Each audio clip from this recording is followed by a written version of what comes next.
नमस्कार। आशा है आप सभी अच्छे होंगे। आज का जो हमारा विषय है होम्योपैथी एंड गनोरिया। होम्योपैथी और सुजाक, जिसे प्रमेह भी कहा जाता है। सुजाक रोग जननेंद्रियों का संक्रामक रोग है जो नेस्सेरिया गनोरिया नाम के बैक्टीरिया के कारण होता है। यह रोग तुरंत जन्म के लिए हुए बच्चों को भी लाल आँखों के लक्षणों के रूप में प्रकट करता है। किसी स्वस्थ व्यक्ति के किसी सुजाक रोग से पीड़ित रोगी के साथ संभोग करने से ये रोग पैदा होता है।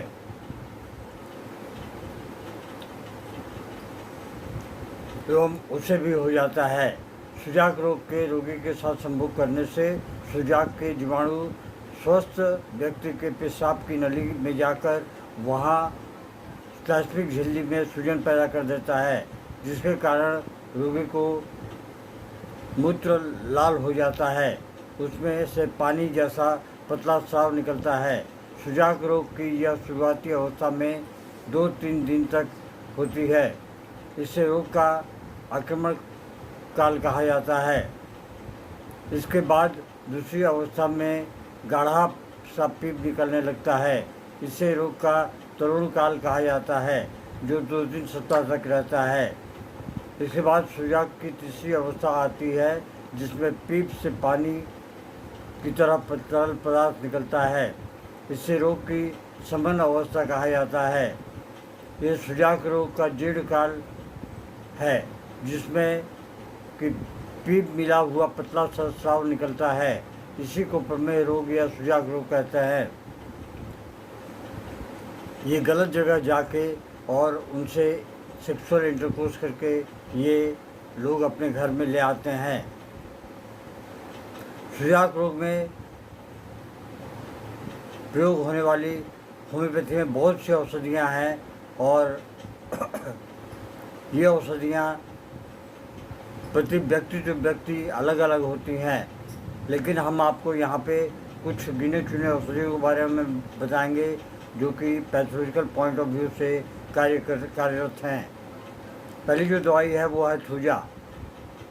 थूजा औषधि को शरीर में से सुजाक रोग का जहर निकालने के लिए एकमात्र रोजाना देते रहना चाहिए।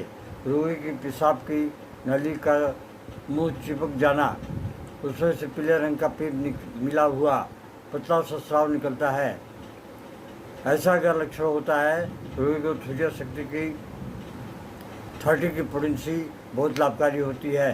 इसके अलावा ये औषधि इंजेक्शनों के कारण सुजाक रोग के जहर को दवा देने की वजह से पैदा हुए उपसर्गों से होने वाले दुष्परिणामों को भी दूर करता है।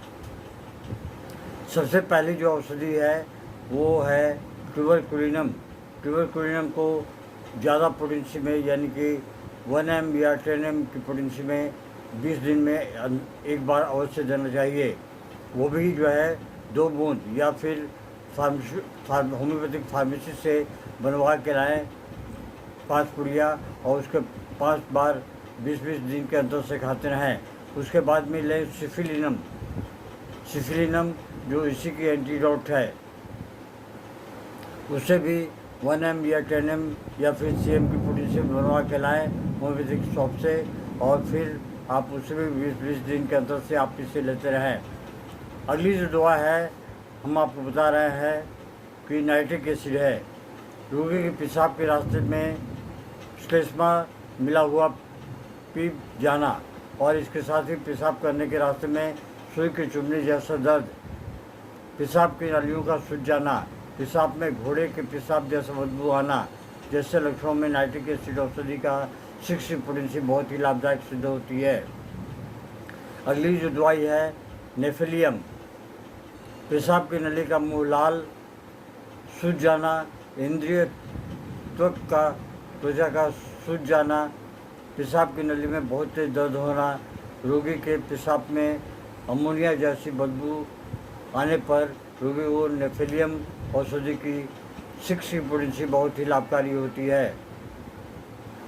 अगली जो दवा है वो है हमारी मर्क आयोड। सुजाक रोग के रोगी को रात के समय गंदे गंदे सपने आने, स्वप्न दोष हो जाना, पेशाब करने के सपने आने के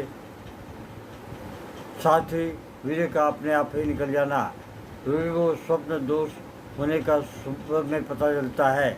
इस तरह के लक्षणों में रोगी को मर्क आयोडा औषधि की 6 बहुत ही लाभकारी होती है।